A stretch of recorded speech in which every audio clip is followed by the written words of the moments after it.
चला तर मुलांना बघूया बेरीज कशी करतात. आपल्याकडे दोन संख्या आहेत, त्यांची बेरीज करायची आहे. पहिली आहे 4508 अँड 2734. मध्ये युनिट प्लेसवर 8 आणि 4 आहे, 10 प्लेसवर 0 आणि 3 आहे, 100 प्लेसवर 5 आणि 7 आहे आणि 1000 प्लेसवर 4 आणि 2 आहे.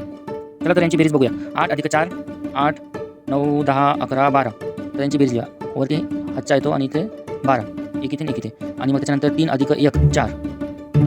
त्याच्यानंतर 5 अधिक 7 5 आणि 7 12. तर 1 आणि 2 12. मग त्याच्यानंतर 4 अधिक 2 प्लस 1 वरचा आलेला हातचा 4 अधिक 5 6 7. तर आपलं उत्तर आलेलं बघूया 7242 हे उत्तर आलंय. 8547 अधिक 9484 आपल्याला बेरीज करायची आहे. तर चला करूया. अगोदर बघूया ही बेरीज त्याच्या ठिकाणी बेरीज आहे. 7 आणि 4 11 होतात 11 ही दोन अंकी संख्या म्हणून बेरीज ही हज्जाची आहे. 7 आणि 4 11 11 ला 1 हज्जाला 1 4 आणि 8 12 12 चे 13 13 ला 3 हज्जाला 1 5 आणि 4 9 9 आणि 10 10 ला 0 हज्जाला 1 8 आणि 9 17 17 आणि 18 18 ला 18 कारण या अंकाच्या इकडे अंक राहिलेला नाही.